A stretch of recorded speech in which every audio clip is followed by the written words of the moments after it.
going on, guys? Welcome back to the channel. You know who it is by now, Jimothy. So ladies and gents, we are back with another deck profile. As you can tell, I am in the lab testing a whole bunch of decks, and today with some more support from Dimension Force, we're going to profile Ancient Warriors. Now this has been one of my guilty pleasures, ladies and gents. I've loved this deck from its initial inception, and with the support that it's got now and with the potential few more refinements of the deck, it could definitely be a rogue deck, and I'm actually going to probably take it to locals tomorrow or today, depending on when you're watching this video. I'm going to take it on a Wednesday. But anyway, without wasting any more time, let's get straight into the profile. So starting us off, ladies and gents, we've got Triple Sun Mu. Now Ancient Warriors are an interesting deck. They excel at going second and breaking boards. They can go first. There's a few boards that they can set up with a couple of points of interaction, which can be very difficult for your opponent to kind of like deal with, but for the most part they do better going second. Now obviously going second is a bit of a risky strategy in today's age of Yu-Gi-Oh, where one card starters are the name of the game basically. So yeah, it is a little bit rough in that sense, but nonetheless I like the way that the deck is, and if it means I have to go second to play optimally, then I'm going to go second and play optimally. Sun moves your searcher, he gets your plays going. You can actually now special summon him without burning your normal summon on, which is super important, especially now with a couple of the spells and traps that we've got in the deck. But again, he's a searcher. Also, if a Ancient Warrior monster uses an effect, he can chain and bounce a card or bounce a face-up monster your opponent controls, which is super useful for breaking boards basically. And when I go through some of the other cards, you'll see why. So Triple Sun Mu. Next up, we are running double Virtuous Lu Juan. Now with Sun Mu and Lu Juan, the way that they activate is they send spells and traps from your spell and trap card zone or cards from your hand. Now the reason why I've gone for 2 for him is because he can actually special summon an Ancient Warrior monster from your deck, but he's a hand trap magnet basically. He is quite useful because if you're one of your other Ancient Warrior monsters attacks, you get to draw a card, which is nice because you get to just kind of filter through your deck. But nonetheless, I think Sun Mu is a little bit of a stronger starter in comparison to him, because you only really want to see him going second, but you don't want too many starters. And also I'm also playing the one Grateful Zugong. Now he's basically a spell or trap searcher. Again, very useful. He can actually bounce or pop a spell or trap. Again, very useful for breaking boards, and I've included him mainly because I found myself needing him at times, and to be able to search him is always a good thing. So yeah. Next up, for the pseudo support, we've got the other Ancient Warrior, Ingenious Zugong Kong. Now he actually can special summon himself when he's searched, and this is what triggers your Sun Mu to be able to bounce a card initially. So again, really powerful. He is a spell and trap negate depending on the setup you have, if you got a spell and trap in your spell and trap card zone. So yeah, super useful. I've gone for 2 mainly because I don't like drawing one. I've drawn it so many times and it kind of makes your combo dead if you don't have another one in deck. It's a little bit like Vision Hero increase, in the fact that you need to search him to be able to get the most out of his effect. So that's why I've gone for 2, because I just don't like drawing it. Also, for the higher level ones, we've gone for Triple Loyal Guan Yun. Now he is basically Pancratops. He can special summon himself if you control no monsters and your opponent does, and he can pop a card on the field if your opponent controls more monsters than you do. He's great to start off your plays. He also prevents targeting, meaning that your opponent can only target himself other than other Ancient Warrior monsters, which is good. It allows some of your plays to just kind of go through unhindered, especially with infinite impermanence and like effect veiler being at an all-time high with regards to hand traps. So yeah, it's always good to have a free special summon. Another free special summon is Rebellious Lu Feng. Now he is probably what helps your OTK. He's a free body, easily to get on the board, pops a card in your opponent's main phase or your main phase. It's all round gravy. You do have to be aware though, ladies and gents, because you do lock yourselves into Ancient Warrior monsters effects if you use his effect to pop, and the pop is non-targeting. It just basically pops the monster on your opponent's side of the field with the highest attack. He does change sides if you don't control the monster with the highest attack, so something to bear in mind, but very rarely is that going to happen, to be honest, because you'll either link him off or you'll just use his effect or just use him to OTK basically. So yeah. triple Liu Feng. Now for the newer support, which I feel super interesting, I've gone for two Ancient Warriors, Savage Dong Ying. Now, he's actually a searcher for a spell, trap, or monster, which I think is just absolutely crazy, unnormal or special summon, so very, very easy to facilitate. You also, if your opponent sends a card to the graveyard, or a card is sent to your opponent's graveyard, apart from damage step, you can banish a card from the graveyard and draw a card.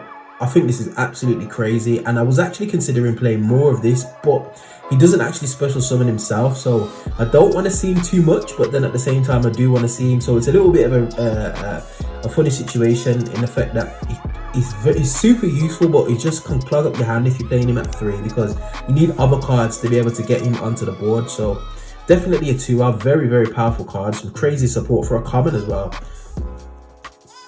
And then finally, we've got the Ancient Warrior Valiant Zhang Dai, as well as the Fearsome Zhang Yuan. Zhang Yuan is like a battle trap, basically. It allows you to get over some of your opponent's monsters, reduces their attack by 1,000, and then it special summons itself. And then it just pops cards on the field, which I think is just crazy. So again, just facilitates OTKs. Zhang Dai again can special summon himself if you control 2 or more Ancient Warrior monsters. Just another big beat stick, easy special summon depending on how your board state is. And then for the last of the monsters, no hand traps, ladies and gents. Triple Gameciel the Sea Turtle Kaiju, nice and simple. You can actually Kaiju 2 of your opponent's monsters, super easy, especially if you start off with Sunmu and a Gameciel in your hand. You Kaiju 1, you Sunmu, search, you bounce the Kaiju back to your hand, and then Kaiju your opponent's next monster. So getting over any kind of like Towers monster or anything like that is just super easy, especially with the Kaiju in your hand. And most of my Ancient Warrior monsters, the useful ones, are wins, so you can actually play under the barrier statue. So you can just beat over the barrier statue and continue to do play. So definitely something very interesting right there. Next, for these spells, ladies and gents, just double copies of 5 formation Tenki. If it was at 3, I'd be playing 3. The interaction between this and your double Dragon Lords is just crazy. It's just a free bounce basically, so yeah. Next, we're running triple Ancient Warriors, the 3 visits, another searcher for the deck, as well as a free special summon from hand, so you want to max out on this. Anything that allows you to be more consistent, I like to max out on. Next, for some of the newer support, again, we have the Deception and Betrayal. This allows you to special summon 1 from your hand. This is some of the newer support from Dimension Force. I've maxed out on it. Allows you to play without a normal summons, continuous spell, so super useful. Then I'm playing double East by South Winds. It turns all your cards into, well, your Ancient Warrior monster cards into spell speed 4 basically, and your opponent can't respond to them, which is absolutely crazy. So I've gone to double of those. You can also make your Ancient Warrior monster just pop cards in the field just for free, just for attacking basically, so crazy. Next up, triple Pot of Extravagance. You do not need your extra deck, mainly bar 3 cards basically, and I'll go over those in a moment. So having draw power is fantastic. You want to see this card. It's not nice when you're extrav into an extrav, but it is what it is. You want to see it. Next, we are also running the triple Forbidden Chalice. This potentially should be droplet, but again, this is a kind of like a budget casual rogue deck. It is very strong for a rogue deck, to be honest, and it can take names at locals. I probably wouldn't take it to a regional or like a nationals for that, for example, but in terms of locals, this deck can function pretty well. Forbidden Chalice again, just some negation, chainable negation at that, so yeah. And then finally, we're running 1 Core by the Grave, as well as 1 Cosmic Cyclone. Now, flip-flop between this and Monster Reborn, because often your plays can get stuck, and you can be very, very reliant on just your normal summon resolving and being able to get advantage through your normal summon. So it can be difficult in that sense, but Cosmic Cyclone is in there because I do not want to lose to Mystic Mine, and obviously Core by the Grave is Core by the Grave. And then finally for the traps, we're actually playing 3 traps. We're playing the Defense of I can't even pronounce that, I can't remember. And the Chivalrous Path, as well as 1 Tri-Brigade Revolt. Yes, I am playing Shiragi in the extra deck. Sometimes you banish it and it's a little bit rough, but it is what it is. Obviously, if you see this as well as extra, you kind of like, have to make a decision depending on how much cards you can get into the grave. And this deck can special summon a lot, and it can actually be drilled, and drilled kind of hurts this deck, to be honest. But nevertheless, I've gone for these three. Defense can actually special summon one of your ancient warrior monsters from your deck if your opponent declares an attack, if this is in the graveyard, by banishing it. And Chivalrous Path can prevent targeting whilst in the graveyard. The on-field effects you probably won't use as much because they're not as useful. And finally, we are on to the extra deck. Now, this is the card that you need the most, hence why we're maxing it out on 3 with the extra. Double Dragon Lords. Obviously, you've seen this in Tri-Brigade, so there's no point me going over the effects. But super powerful card, and it works way better in its own archetype, ladies and gents. I am not going to lie. And then the rest of the cards in the extra deck are just utility, to be honest. You can literally fill it out with whatever you feel like you need. I've gone for these two, as well as the Baron Blossom. Now, what I will say, I'll leave an image on field. I think Keras in this deck might actually be an option, especially with the Revolt in the deck, depending on how you want to play. Just one copy of him, just to be able to kind of like play through a couple of boards, or heavy disruption basically. So definitely an option for you guys. But Baron Blossom is probably your second most useful card in this deck, because it allows you to play, basically gives you an additional summon of one of your level 4 monsters, which are the ones that kind of get you play started. Firefighting Darumidal, Tri-Brigade, the Silver Sheller, and obviously one Ominous Omen. Again, this is just the Revolt targets. You do want to try and resolve Shirag from the Revolt, but oftentimes you might not necessarily have all the materials engraved. So again, the Silver Sheller is nice. It can also recur one of your monsters depending on how the game state is, by bouncing it back to your hand during end phase. So nice little bit of utility there.